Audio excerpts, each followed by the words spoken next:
You couldn't survive without me. My wife said it while standing in our kitchen. I remember the exact way she said it. Not angry, not emotional, certain, like she was stating a fact. I looked at her and simply said, "Okay." 6 months later, she was sitting across from me asking how I managed to move on so easily. The truth, I didn't move on easily.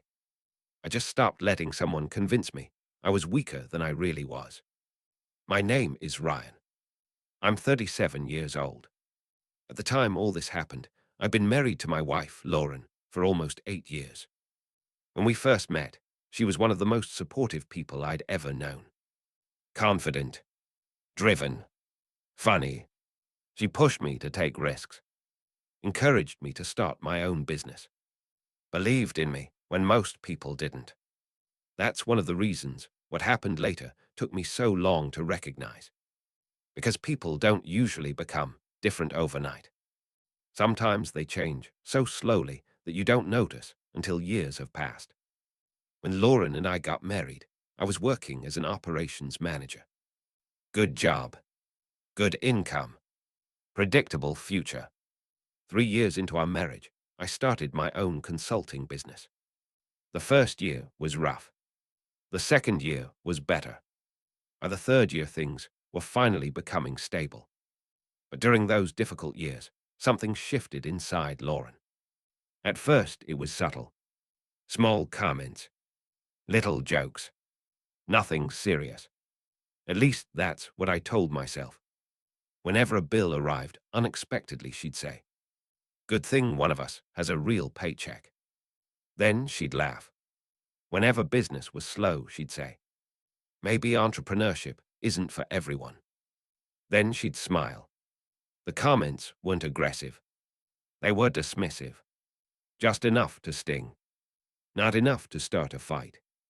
And because they were small, I ignored them. Looking back now, that was mistake number one. The second mistake was assuming she was joking. Because eventually, the jokes stopped sounding like jokes. One evening, we were having dinner with friends. The conversation turned toward careers. Someone asked how business was going.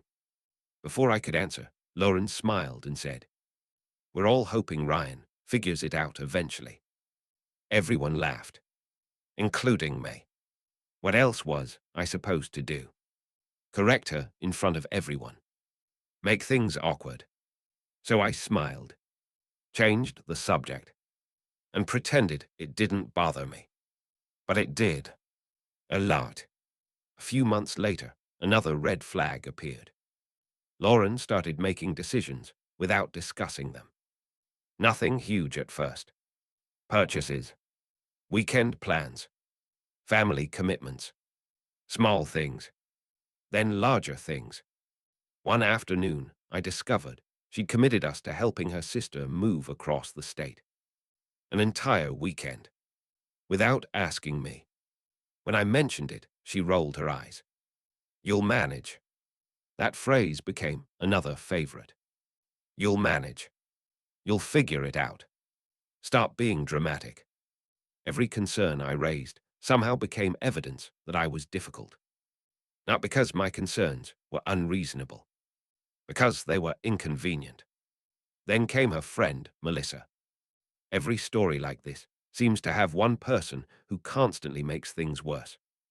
For us, it was Melissa. Melissa had been divorced twice. She treated relationships like competitions. Everything was about control, power, leverage, winning. And Lauren spent more and more time with her. The more time they spent together, the more Lauren changed. At least that's how it felt. Melissa constantly reinforced one idea. Women shouldn't need men. Which wasn't the problem. The problem was what she actually meant. She didn't mean independence. She meant superiority. And eventually, Lauren started talking the same way. One night after dinner, she casually said, "I honestly don't know how you'd function without me." I laughed, because I thought she was teasing. She wasn't. "I mean it." "What do you mean?" She shrugged. I handle everything. That wasn't true. Not even close. But arguing felt pointless. So once again, I let it go. Then came another incident. One that should have opened my eyes much sooner. Lauren's parents hosted a family barbecue. About 20 people attended. At some point, the conversation turned toward marriage. Lauren's brother joked about being scared of his wife. Everyone laughed. Then Lauren looked directly at me and said, "Ryan couldn't survive a month without me." The table laughed. Her mother laughed. Melissa laughed. Lauren laughed. I forced a smile. Inside, I felt something very different. Humiliation. Because this wasn't a joke anymore. This was becoming part of her identity. The capable wife. The helpless husband. The problem was that none of it was true. I paid the bills, managed our finances, ran a company, handled most home maintenance, did my share of everything. But reality didn't seem important anymore. The narrative mattered more. And the narrative was simple. Lauren was the reason our life worked. I was just lucky to have her. The final warning sign came 2 weeks later. I landed one of the biggest contracts in my company's history. A huge opportunity. Something I'd worked toward for years. I came home excited, proud, ready to celebrate. Lauren listened for about 30 seconds, then immediately started talking about her promotion. At first I thought she'd misunderstood. But no, she simply wasn't interested. The entire conversation somehow became about her. Later that night, I sat alone in my office thinking about it. For the first time, a difficult realization crossed my mind. Lauren didn't see us as a team anymore. She saw us as competitors. And in her mind, she was winning. The moment everything changed happened the following weekend. We were arguing about something small. Honestly, I don't even remember what started it. What I remember is how it ended.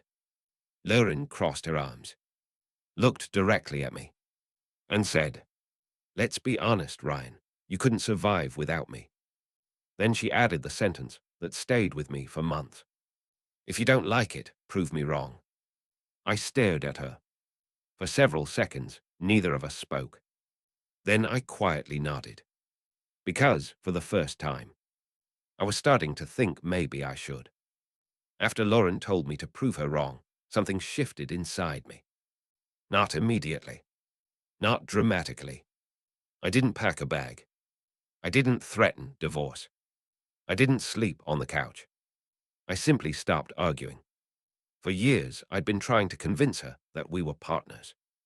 Suddenly, I wasn't interested in having that conversation anymore. At first, she didn't notice. Why would she?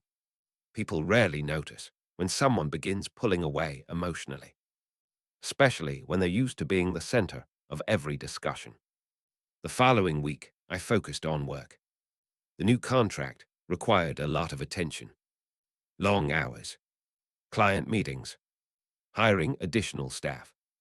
For the first time in months, my energy wasn't being wasted defending myself at home. And something interesting happened. Business improved even faster. Meanwhile, Lauren continued acting exactly the same. The comments didn't stop. If anything, they became more frequent. One evening, I came home after a 12-hour day. The moment I walked through the door, she pointed toward a stack of boxes in the garage. "You still haven't organized those." I looked at her. "I've been working all day." "So have I." Normally, that would have turned into an argument. This time, I simply nodded. "Okay." Her eyebrows lifted. That wasn't the response she expected. The next few weeks followed a similar pattern. Every criticism, every sarcastic comment, every passive-aggressive remark. I stopped reacting, not because I agreed, because I was tired. And the less I reacted, the more obvious her behavior became. Even to me. especially to me. One Friday evening, we attended dinner with Melissa and a few mutual friends. Halfway through the meal, someone asked about my business. Before I could answer, Lauren jumped in. Ryan thinks he's building an empire. The table laughed. Melissa laughed the hardest. Then Lauren added, "It's cute, honestly. Cute. 8 years of work. 6 employees. Hundreds of clients. Thousands of hours. Cute." For a moment, I just sat there, listening, watching, and suddenly I saw the situation differently. A year earlier, that comment would have hurt. Now it just looked sad, because she genuinely believed she was being reasonable. That was the scary part. She didn't see the disrespect anymore. She saw it as normal. On the drive home, she noticed I was quiet. "You've barely spoken all night." "I know. Are you upset?" "No." That answer bothered her more than if I'd admitted I was angry. Because anger meant engagement. Silence meant distance. And she was starting to feel it. A few days later, another issue surfaced. Lauren wanted to refinance the house. Not because we needed to. Because she wanted a larger budget for renovations. I wasn't opposed to improvements. I was opposed to unnecessary debt. When I explained that, she immediately rolled her eyes. "See, this is why I handle financial decisions." I looked at her. Handle. Someone has to. The statement was ridiculous. I managed every investment account we owned.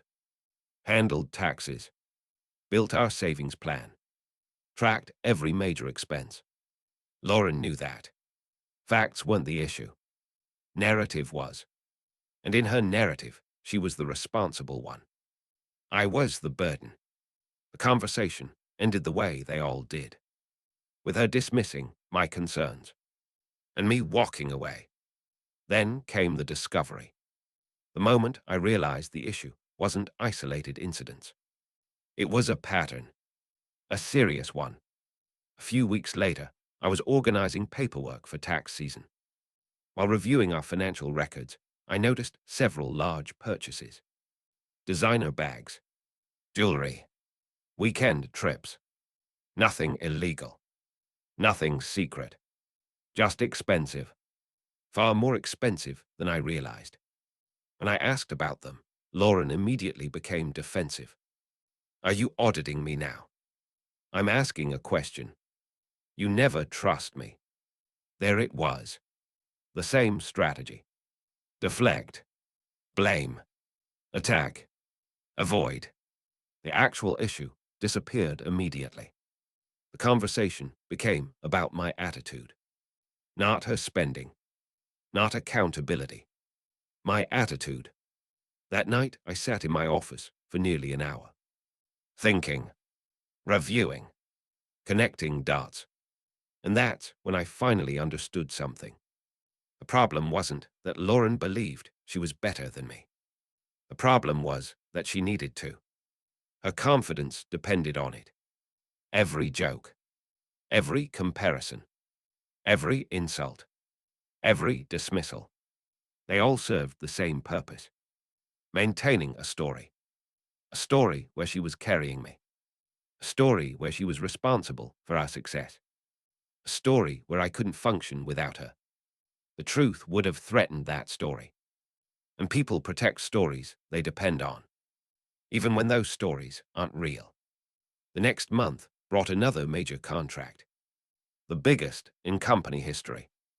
By itself, it would have doubled annual revenue. I was excited. Not because of the money. Because of what it represented. Years of effort finally paying off. When I told Lauren, her reaction surprised me. Not because it was negative.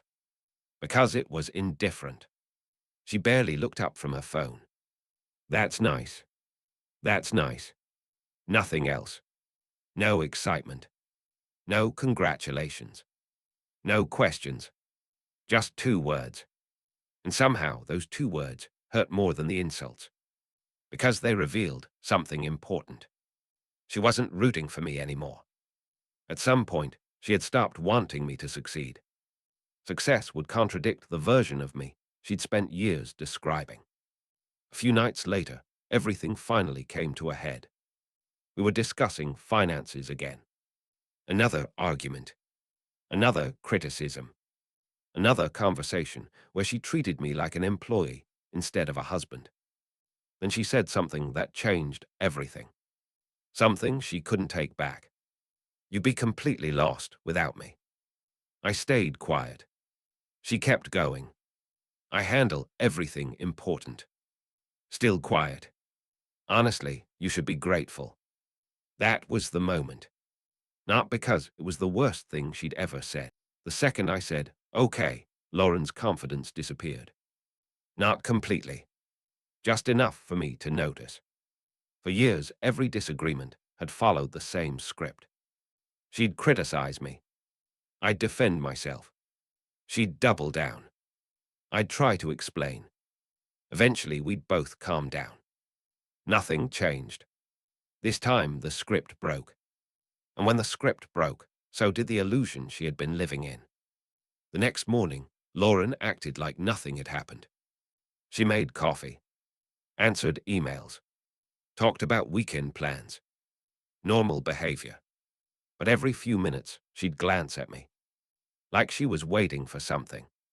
An apology, an explanation, a fight. Instead, I focused on work. When she asked what I wanted for dinner, I shrugged. When she asked if I was upset, I said, no. When she asked if we should talk, I said, not right now. The silence bothered her far more than any argument ever had. Because for the first time, she wasn't controlling the conversation. A week passed. Then another. I quietly met with an attorney. Not because I hated Lauren. Not because I wanted revenge. Because I needed clarity. I wanted to understand my options, my finances, my responsibilities, my future. The attorney asked a simple question. Do you want to save the marriage? I thought about it carefully, then answered honestly. I don't think I'm the only one who'd have to want that. That conversation stayed with me, because deep down I already knew the truth. You can't save a relationship by yourself, especially when the other person doesn't believe there's a problem. Meanwhile, Lauren was becoming increasingly frustrated. Not angry, confused. The dynamic she'd relied on for years wasn't working anymore. One evening, she walked into my office and asked, why are you acting so distant? I looked up from my laptop. I'm not. You clearly are. Maybe. She stared at me, waiting. I didn't continue. The silence stretched. Eventually, she left. For the first time in our marriage, I wasn't chasing resolution. And that scared her. Then came the first consequence. Karma wave 1. I moved a significant portion of my work into a new office space I'd been considering for months. The decision had nothing to do with Lauren. At least initially. It was simply good for business. More room. More employees. More growth. But symbolically, it meant something else. Independence. Every step I took contradicted the story she'd been telling herself. The story where I couldn't function without her. Business continued growing. Revenue increased. Clients expanded. New opportunities appeared. And for the first time, Lauren could actually see it. Not hear about it. See it. One afternoon, she stopped by the office unexpectedly. She looked around. The staff, the conference room, the projects, the organized chaos of a growing company. And I could literally see the realization hitting her. This wasn't the picture she'd been carrying in her head. Not even close. That was the first clue. The first crack in the narrative. Then came the proof. A month later, one of our mutual friends hosted a gathering. Lauren and I both attended. For most of the evening, we stayed on opposite sides of the room. At one point, I ended up speaking with several people about work. Nothing unusual, just conversation. Afterward, one of the guests approached Lauren and said something I didn't hear.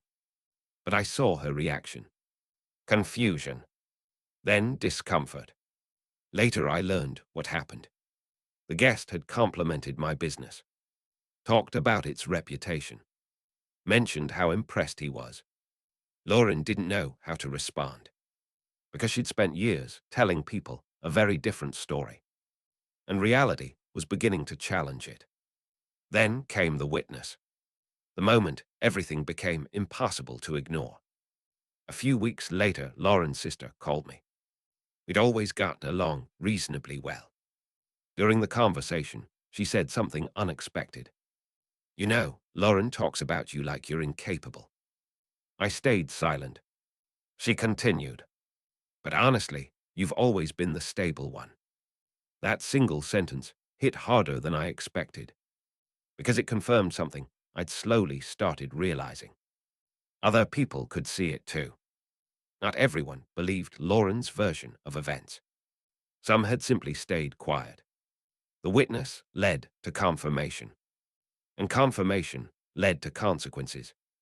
Karma wave 2 arrived quickly. The social fallout. Friends started asking questions. Family members started noticing inconsistencies. Not because I exposed Lauren. I never did. I never ran around telling people my side. I didn't need to. Reality was doing that work on its own. People observed. People connected dots. People formed conclusions. And many of those conclusions weren't flattering, especially for Lauren. One evening, she finally broke down. Not dramatically, not screaming, just exhausted. She sat across from me at the dining room table. For a long time, neither of us spoke. Then she quietly asked, "Do you really think you don't need me?" The question surprised me, because for years she'd been making statements. Now she was asking questions. I thought carefully before answering, then said, "That's never been the point." She looked confused. "The point is, I never should have had to prove it." The room went silent, and for the first time, I think she truly understood. This wasn't about money, success, business, independence. It was about respect, or more accurately, the lack of it. Then came karma wave 3, the emotional consequence, the hardest one. Several weeks later, we officially separated. There was no dramatic betrayal, no explosive confrontation, no shocking secret, just years of accumulated disrespect finally reaching a limit. Lauren cried. I did too, because endings are painful even when they're necessary, especially when they're necessary. For months afterward, she continued reaching out. Not constantly, just enough. Small conversations, occasional check-ins, attempts to reconnect. The problem was that by then something fundamental had changed. I no longer needed her approval. And once that happened, the entire relationship looked different. Eventually, she admitted something I'd suspected for years. She never actually believed I was incapable. She believed I'd never leave. That's what gave her confidence. That's what allowed the jokes, the comparisons, the dismissiveness. She thought there would never be consequences. She was wrong. A year later, my life looked completely different. The company had grown substantially. I had a healthier routine, better friendships, less stress, more peace. Not because I became wildly successful, because I stopped spending energy trying to convince someone of my worth. That's the real upgrade. Not money, not status, self-respect. The funny thing is that Lauren was right about one thing. I did change after the marriage ended, but not in the way she expected. I didn't become harder, colder, more bitter. I became calmer, because once you stop carrying someone else's opinion of you, life gets surprisingly quiet. Looking back now, our marriage didn't end because of one sentence. It didn't end because she underestimated me.